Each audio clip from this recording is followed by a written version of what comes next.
Students, welcome to Edufly JEE NEET. और आज के क्लास में हम लोग जो भी हमने जीओसी में जनरल ऑर्गेनिक केमिस्ट्री में पढ़ा है, inductive effect, resonance, hyper conjugation, aromaticity, ये सब का यूज करते हुए जो प्रीवियस ईयर क्वेश्चंस हैं वो हम लोग सॉल्व करेंगे।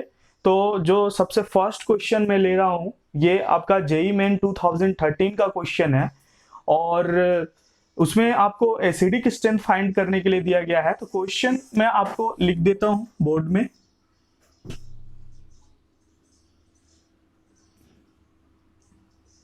एक फिनोल है, उसमें जो ग्रुप लगा हुआ है वो ग्रुप लगा हुआ है Cl।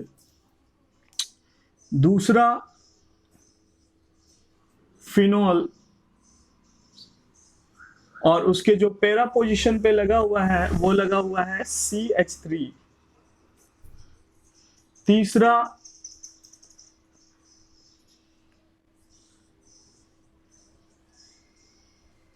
इसमें फिनोल के साथ जो ग्रुप लगा हुआ है वो है OCH3 और जो हमारा लास्ट ग्रुप है वो फिनोल के साथ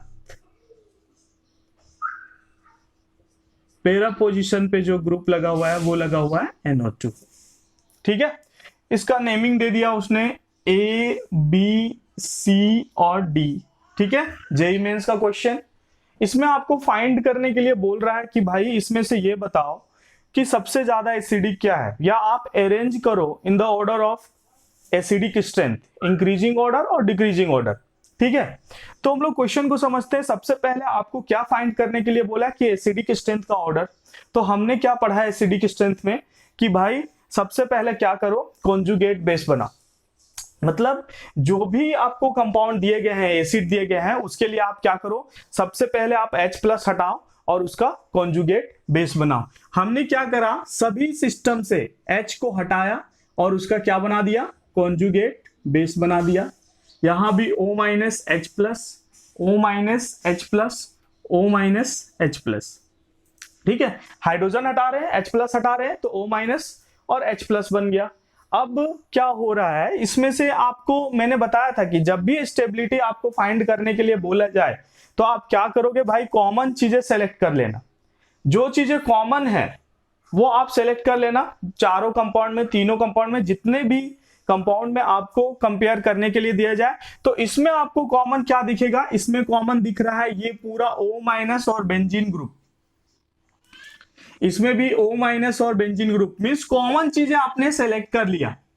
डिफरेंस आपको क्या समझ में आ रहा है, डिफरेंस बस आपको समझ में आ रहा होगा। यहां पे आप देखोगे A में Cl लगा हुआ है पैरा पोजीशन पे, B में CH3 लगा हुआ है, C में OCH3 लगा हुआ है, D में NO2 लगा हुआ है।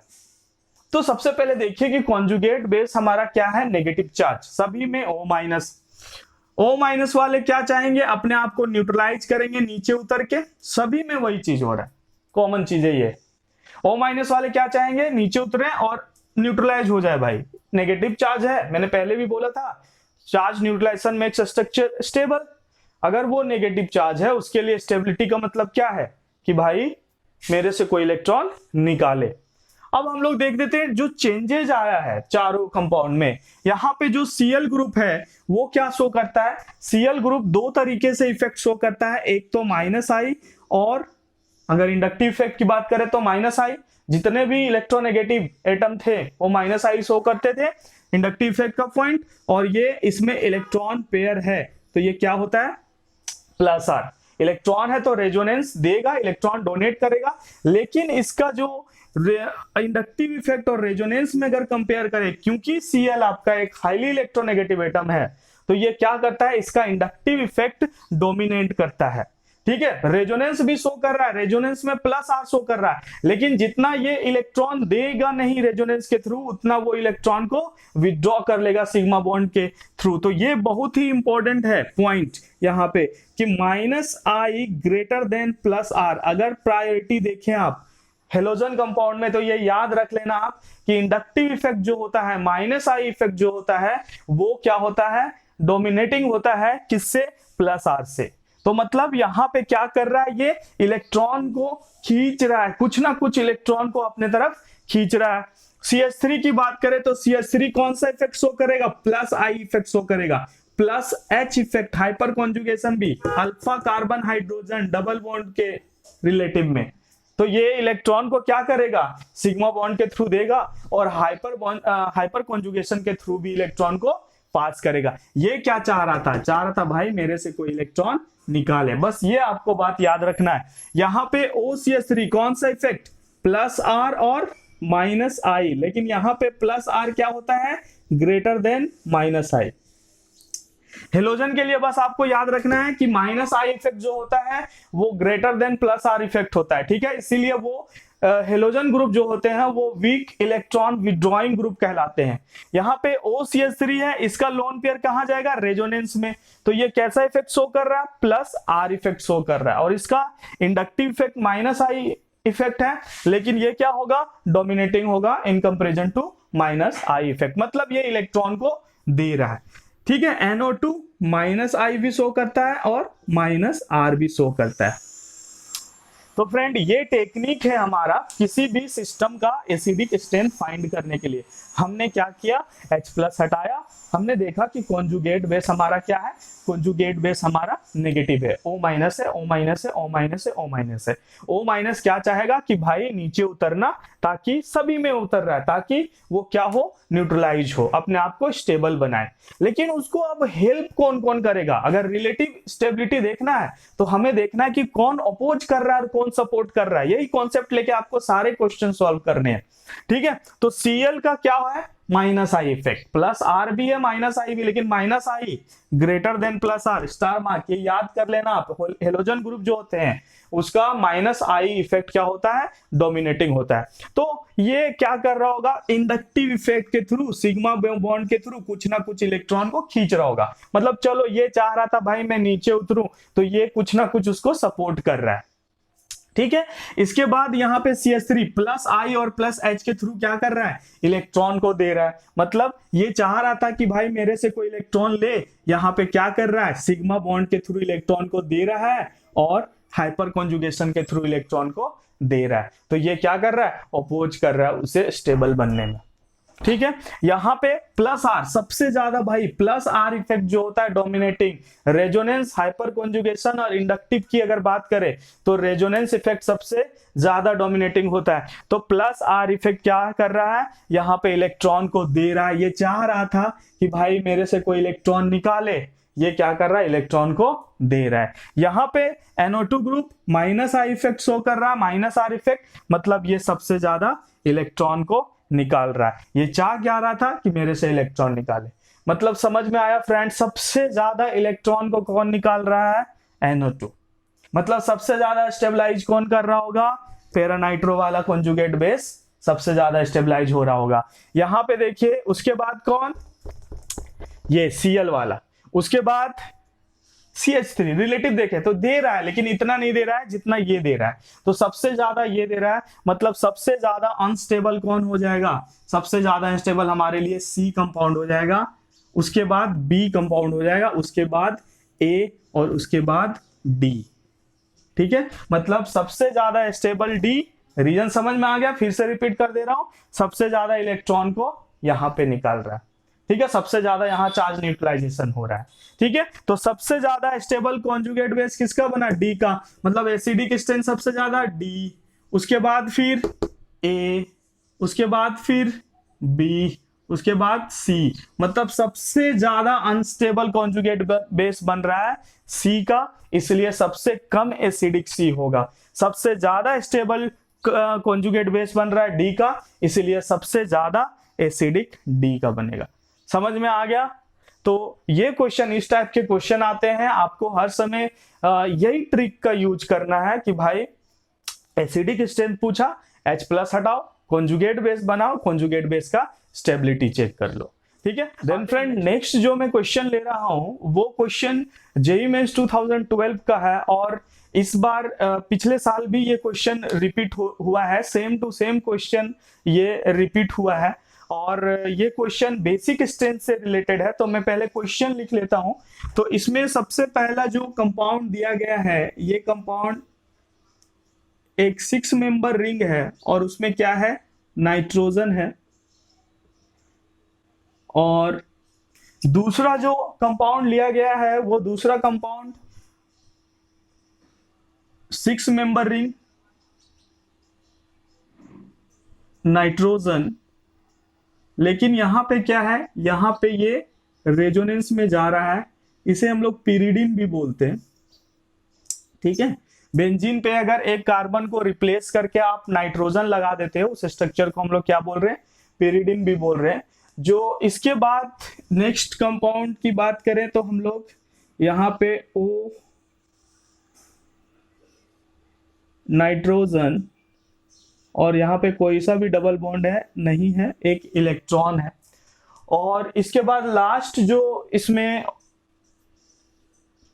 क्वेश्चन का जो लास्ट ऑप्शन था वो था नाइट्रोजन 5 मेंबर रिंग, और इसमें क्या हो रहा है, इसमें 5 मेंबर रिंग में नाइट्रोजन के साथ आपका इस तरीके से स्ट्रक्चर दिया गया। हम लोग क्या कर लेते हैं, मार्किंग कर लेते हैं, ए ले लेते हैं, इस वाले को बी, इस वाले को सी, और इस वाले को डी ले लेते हैं। ठीक है, तो 4 ऑप्शन दिए गए हैं फ्रेंड, और ये क्वेश्चन किससे रिलेटेड है, ये क्वेश्चन आपको दिया गया है कि भाई आपको बेसिक स्ट्रेंथ का ऑर्डर फाइंड करो, किसका सबसे ज्यादा बेसिक नेचर, किस उसके बाद किसका, फिर उसके बाद किसका। तो हम लोग यहाँ पे सबसे पहले ये देख लेते हैं कि बेसिक का मतलब मैंने क्या बताया, बेसिक स्ट्रेंथ कभी भी आप देखो तो मैंने पिछले वीडियो में ही मैंने ये चीज आपको बताया है कि भाई बेसिक स्ट्रेंथ का मतलब प्रोटॉन लेने का टेंडेंसी। अब प्रोटॉन कौन लेगा सबसे ज्यादा, कौन प्रोटॉन की तरफ अट्रैक्ट होगा या अटैक करेगा, जो सबसे ज्यादा इलेक्ट्रॉन रिच होगा, या जिसके पास इलेक्ट्रॉन देने का टेंडेंसी सबसे ज्यादा होगा।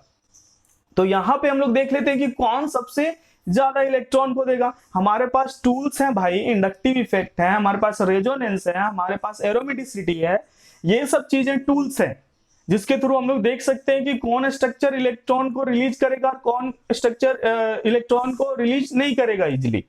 यहां पे ध्यान से समझना, फर्स्ट ऑप्शन में हम लोग ले रहे हैं तो सबसे पहला चीज जो मेरा सबसे जो सुपर ट्रिक होता है क्वेश्चन सॉल्व करने का, वो है भाई सबसे पहले कॉमन चीजें को देखो, क्योंकि हम लोग ऑर्गेनिक केमिस्ट्री में हमेशा क्या कर रहे हैं, एसिडिक स्ट्रेंथ हो या बेसिक स्ट्रेंथ हो, हम लोगों के पास एक ही चीज काम है, क्या करना कि भाई हम लोग कॉमन चीजें फाइंड करें पहले, मतलब रिलेटिव चीजें हम लोग को फाइंड करना होता है एसिडिक स्ट्रेंथ या बेसिक स्ट्रेंथ में।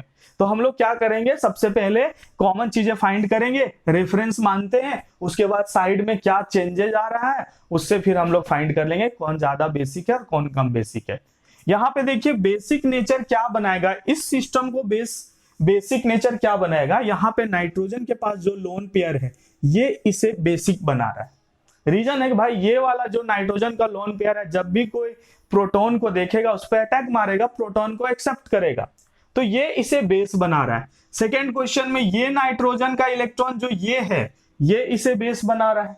इसके बाद यहां पे ये जो नाइट्रोजन का है ये इसे बेस बना रहा है। इसके बाद यहां पे देखिए ये जो नाइट्रोजन का लोन पेयर है ये इसे बेस बना रहा है। चारों कंपाउंड का हमने सेलेक्ट कर लिया। यहां पे ध्यान से समझना, यहां पे और भी इलेक्ट्रॉन है, नाइट्रोजन ऑक्सीजन, तो कौन पहले अटैक मारेगा, मतलब बेसिक एटम यहां पे कौन होगा, कौन इस कंपाउंड में जो होगा वो पहले इलेक्ट्रॉन को डोनेट करेगा। ठीक है, अगर कोई प्रोटॉन मिला तो यहां वो भी बात कर लेंगे हम लोग। सबसे पहले आते हैं यहां पे नाइट्रोजन कितना बॉन्ड, 1 2 3 बना रहा है, एक इलेक्ट्रॉन इसमें। हाइब्रिडाइजेशन की बात करें तो sp3। ठीक है, चलो यहां पे आते हैं हम लोग नाइट्रोजन का ये इलेक्ट्रॉन हमें ध्यान से समझना है, क्या ये इलेक्ट्रॉन रेजोनेंस में जा रहा है, नहीं जा रहा भाई। इसमें इस सिस्टम में रेजोनेंस में है, ये सिस्टम रेजोनेंस में है, लेकिन यहां पे क्या हो रहा है, ये डबल सिंगल डबल ये सिस्टम में रेजोनेंस हो रहा है।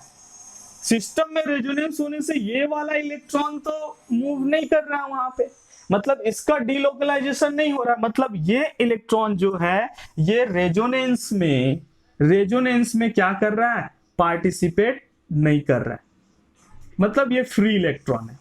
ये इलेक्ट्रॉन रेजोनेंस हो रहा है इस वाले स्ट्रक्चर में, पिरिडिन में रेजोनेंस हो रहा है फ्रेंड, लेकिन ये जो नाइट्रोजन का इलेक्ट्रॉन पेयर है इसमें क्या हो रहा है, इसमें अभी रेजोनेंस, ये रेजोनेंस में नहीं जा रहा है, सिंपल बोले तो, है ना। मतलब ये इलेक्ट्रॉन जो फ्री है और ये इलेक्ट्रॉन जो फ्री है, दोनों का अभी टेंडेंसी इलेक्ट्रॉन देने का बराबर है ना। मतलब ये भी उतना ही इलेक्ट्रॉन, ये भी उतना ही इलेक्ट्रॉन, अभी तक तो ये सही चल रहा है। थर्ड में आते हैं, थर्ड में यहाँ पे भी ये नाइट्रोजन sp3 हाइब्रिडाइज, यहाँ पे भी ये इलेक्ट्रॉन फ्री है इलेक्ट्रॉन देने के लिए। यहाँ पे देखिए, यहाँ पे हमें क्या मिल जा रहा है, one lone pair, single bond, double bond, single double single lone pair, भाई ये रेजोनेंस में जा रहा है। यहाँ पे इस सिस्टम में रेजोनेंस हो रहा है, क्या होगा, ये सिस्टम आपका इधर से इधर रिपेल होगा, ये यहाँ से यहाँ इसको न्यूट्रलाइज करने के लिए जाएगा। मतलब भाई ये इलेक्ट्रॉन इस पूरे सिस्टम में घूम जाएगा। अब जब इलेक्ट्रॉन का क्या हो रहा है, डीलोकलाइजेशन, इलेक्ट्रॉन का जब क्या हो रहा है, डिस्पर्सन, इसका मतलब हम लोग क्या समझ सकते हैं फ्रेंड, यहां इस एटम के पास इलेक्ट्रॉन की कमी हो जाएगी। इस जो ये प्योर एक, आप ऐसा समझो ना, दो इलेक्ट्रॉन मैंने रखा और एक जगह दो इलेक्ट्रॉन रखा जो पूरे एरिया में डिस्पर्स हो रहा है।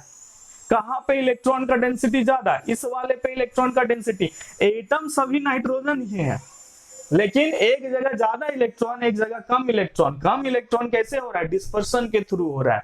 तो इसका मतलब यहाँ पे क्या होगा, रेजोनेंस है भाई, इसका मतलब ये जो इलेक्ट्रॉन पेयर है वो डिस्पर्स हो जाएगा, डीलोकलाइज्ड हो जाएगा, इलेक्ट्रॉन का न्यूट्रलाइजेशन हो जाएगा। मतलब उसके पास टेंडेंसी रहेगा क्या उतना इलेक्ट्रॉन देने का, इन तीनों के कंपेयर में नहीं रहेगा। मतलब सबसे कम टेंडेंसी इलेक्ट्रॉन देने का किसका है, डी वाले नाइट्रोजन का। उसका रीजन क्या है, रेजोनेंस में जा रहा है ये नाइट्रोजन, और जब ये रेजोनेंस में जा रहा है मतलब टेंडेंसी टू डोनेट इलेक्ट्रॉन क्या हो गया, कम हो गया। मतलब बेसिक स्ट्रेंथ क्या हो गया, कम हो गया। मतलब डी तो आप मान के चलो कि डी भाई सबसे कम बेसिक है, सबसे लास्ट में है अगर डिक्रीजिंग ऑर्डर में हम लोग रखे तो, ठीक है। अब आते हैं तीन चीजों में, तीनों में रेजोनेंस नहीं हो रहा है नाइट्रोजन। तो रेजोनेंस के अलावा भी कुछ अदर फैक्टर्स हैं। हम लोग इस तीनों कंपाउंड में अगर हम लोग देखें तो यहाँ पे आपको क्या मिलने वाला है कि ये नाइट्रोजन sp3, ये नाइट्रोजन sp3 और ये नाइट्रोजन आपका जो sp2 हाइब्रिडाइज्ड है ना। यहां पे आप देखिए कि sp2 और sp3 में जो इलेक्ट्रॉन देने का टेंडेंसी रहेगा वो sp3 का ज्यादा रहेगा। मतलब वो इलेक्ट्रॉन को इजीली डोनेट कर सकता है। अब वो इजीली डोनेट करेगा, मतलब ये दोनों तो इजीली डोनेट करेंगे इसके कंपेयर में, और ये क्या करेगा, कम डोनेट करेगा। मतलब tendency to donate electron in तीनों में क्या हो गया, इसमें कम हो गया। मतलब इसके बाद जो बेसिक नेचर होगा सबसे कम डी के बाद वो क्या हो जाएगा, बी का। देन फ्रेंड हम लोग लास्ट जो ये दोनों एग्जांपल हैं इसमें हम लोग अगर कंपेयर करें तो क्या होगा, ये नाइट्रोजन का भी इलेक्ट्रॉन फ्री इलेक्ट्रॉन, इस पे कोई सा भी रेजोनेंस इफेक्ट नहीं लग रहा है, ना ही कोई इसमें इलेक्ट्रोनेगेटिविटी ज्यादा है। sp2 था तो हमने उसे बोल दिया कि भाई वो ज्यादा इलेक्ट्रोनेगेटिव है तो वो इलेक्ट्रॉन को देने से मना करेगा, ठीक है। यहां पे हम लोग देखेंगे कि ये भी sp3 हाइब्रिडाइज्ड है और ये भी आपका sp3 हाइब्रिडाइज्ड नाइट्रोजन है, तो इलेक्ट्रोनेगेटिविटी तो कोई फैक्टर नहीं रहेगा। साइज की अगर बात करें तो यहाँ पे साइज भी कोई फैक्टर नहीं रहेगा, रीजन है नाइट्रोजन दोनों सेम ही साइज के। रेजोनेंस भी नहीं हो रहा है। इंडक्टिव इफेक्ट की बात करें हम लोग तो यहाँ पे देखिए एक ऑक्सीजन जो है वो हाईली इलेक्ट्रोनेगेटिव एटम लगा हुआ है इसके सिग्मा बॉन्ड से, यहाँ पे कोई वैसा इलेक्ट्रोनेगेटिव एटम नहीं लगा हुआ है।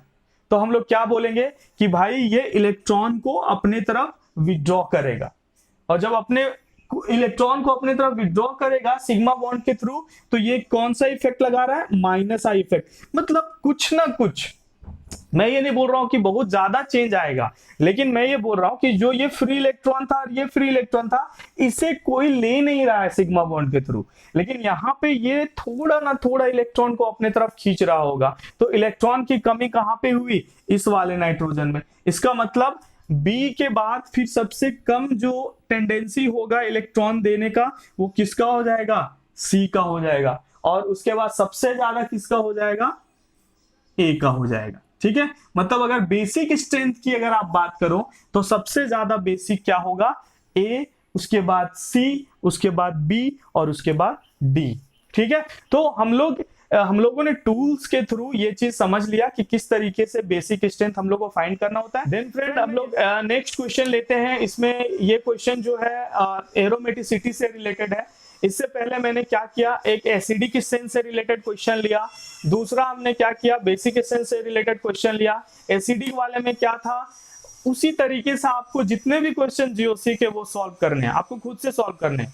ठीक है, इन फ्यूचर हम लोग के पास और उस तरीके से फैसिलिटी आती है तो हम लोग फिर डिटेल में क्वेश्चन 70-80 क्वेश्चन एक बार में करवाएंगे एक क्लास में। ठीक है, लेकिन अभी के लिए बस आपको मैं इस तरीके से बता दे रहा हूँ कि एसिडिक स्ट्रेंथ का क्वेश्चन जितने भी होंगे वो एक तरीके से होंगे।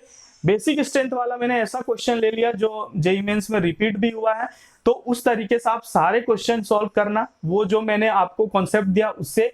थर्ड मैं ले रहा हूँ एरोमेटिसिटी से। इसमें पूछा गया, ये भी EEE 2012 ऑनलाइन क्वेश्चन था ये, which of the following compounds are anti aromatic. इसमें से स्ट्रक्चर दिए गए हैं कुछ कुछ, जैसे फर्स्ट ऑप्शन इसमें दिया गया है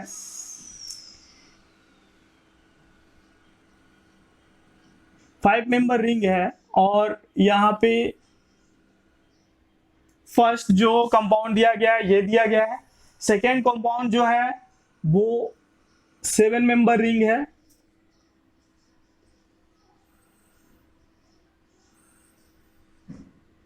टू 4 6 और ये 7, यहाँ पे डबल बॉन्ड, यहाँ पे डबल बॉन्ड, बाकी बात इसी तरीके से छोड़ दिया गया है। थर्ड वाला जो कंपाउंड है, थर्ड वाला जो होता है वो 8 मेंबर रिंग ले लिया है इन्होंने।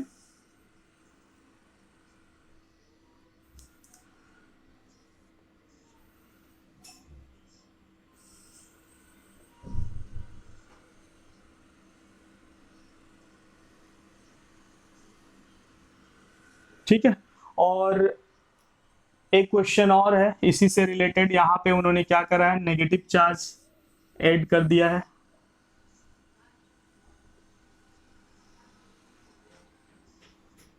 नेगेटिव चार्ज है, और लास्ट क्वेश्चन में इन्होंने पॉजिटिव भी दिया है एक में।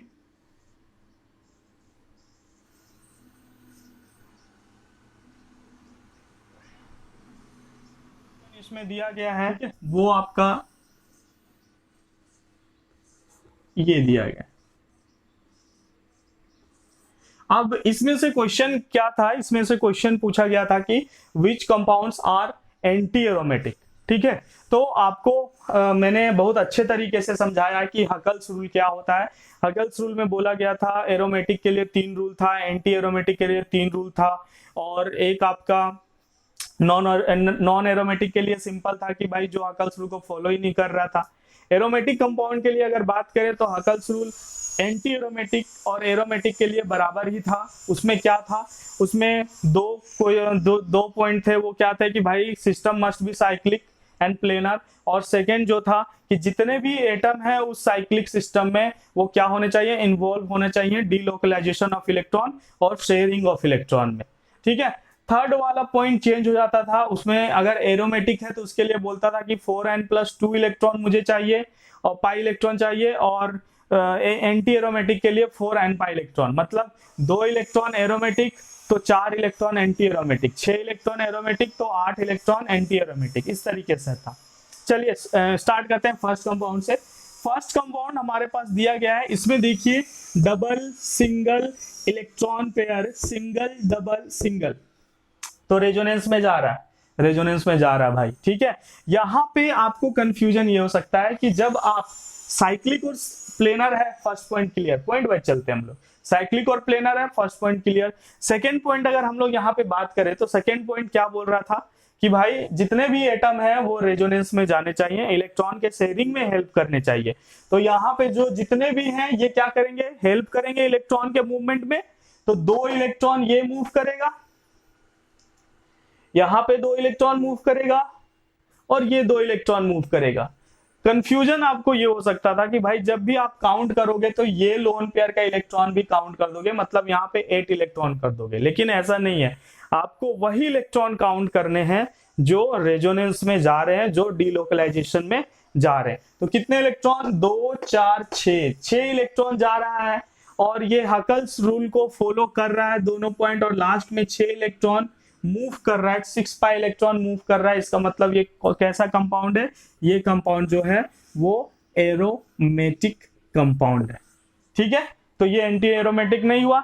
इसमें नेक्स्ट जो है, इसमें पूछा जा रहा है कि ये किस टाइप का कंपाउंड है, double single double single single double single. भाई ये रेजोनेंस कंप्लीट ही नहीं कर रहा पूरे साइकिल में, इसका मतलब क्या होगा, ये non aromatic, Huckel's rule follow ही नहीं कर रहा है। सिंपल है। अगर आपको कोई सा भी कंफ्यूजन है तो मैंने एरोमेटिसिटी से एक वीडियो बनाया है और डिस्क्रिप्शन में लिंक दिया गया है, आप एक बार चेक कर लीजिएगा। ठीक है, फिर भी मैं यहाँ पे सारे रूल रिपीट कर रहा हूँ। नॉन एरोमेटिक होने का मतलब ये है कि ये हकल्स रूल को फॉलो नहीं कर रहा है। नेक्स्ट आते हैं double single positive single double single.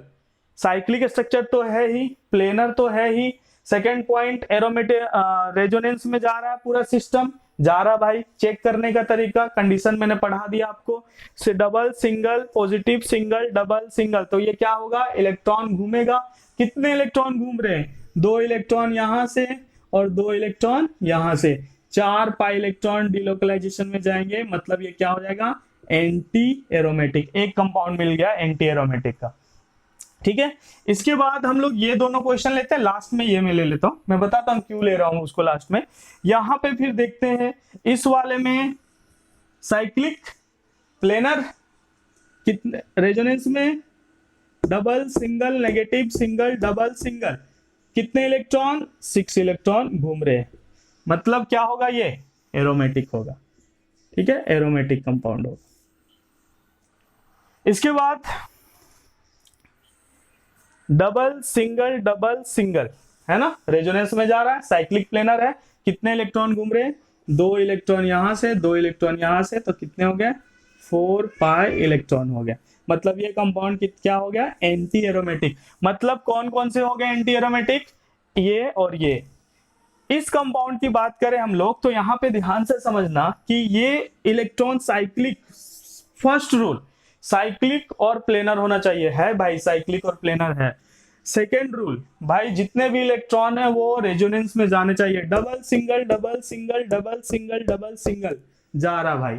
Total electron count करो, 2 4 6 8 इलेक्ट्रॉन के लिए क्या करते थे भाई हम लोग, एंटी एरोमेटिक। लेकिन ये एंटी एरोमेटिक नहीं होता। पूरा ये एनसीईआरटी का क्वेश्चन है, एनसीईआरटी का क्वेश्चन, जेईई मेंस में डायरेक्ट एनसीईआरटी से क्वेश्चन आ रहे हैं, इसलिए आप एनसीईआरटी को इग्नोर मत करना। और आगे हम लोग प्लान लेके आएंगे उसके लिए कि किस तरीके से पूरे एनसीईआरटी को अच्छे से कवर करें हम लोग, किस तरीके से क्वेश्चन हम लोग सॉल्व करेंगे हर चैप्टर से। ठीक है, तो वो चीजें हम लोग लाने वाले हैं। फैसिलिटी मिल बढ़ने पे धीरे धीरे हम लोग और अच्छा करने की ट्राई करेंगे। और यहाँ पे क्या है, ये एंटी एरोमेटिक रूल से होना चाहिए, लेकिन यहाँ पे एंटी एरोमेटिक होता नहीं है। इसका रीजन मैं आपको एक्सप्लेन करता हूं भाई। 8 मेंबर रिंग और इसमें कितने इलेक्ट्रॉन, 8 पाई इलेक्ट्रॉन। इस 8 पाई इलेक्ट्रॉन के घूमने से क्या होता है, 8 पाई इलेक्ट्रॉन के घूमने से, छोटा सा एरिया में इतना ज्यादा इलेक्ट्रॉन घूमने से क्या होता है भाई, रिपल्सन होता है। और सिस्टम में जब रिपल्सन होता है तो ये अपने आपको स्टेबलाइज करने के लिए ये दोनों जो बॉन्ड है ये ऊपर उठ जाते हैं। समझ में आ रहा है, मतलब इस टाइप का एक शेप ले लेते हैं जिसे हम लोग क्या बोलते हैं, टब शेप बोलते हैं। अपने आप को क्या कर देते हैं, ये नॉन प्लेनर कर देते हैं। होता ये प्लेनर है, लेकिन ये सिस्टम अपने आप को क्या कर रहा है, रिपल्सन के कारण ये क्या कर ले रहा है, अपने आप को नॉन प्लेनर कर ले रहा है। इतना सारा इलेक्ट्रॉन होने के कारण इसमें क्या हो जा रहा है, नॉन प्लेनर।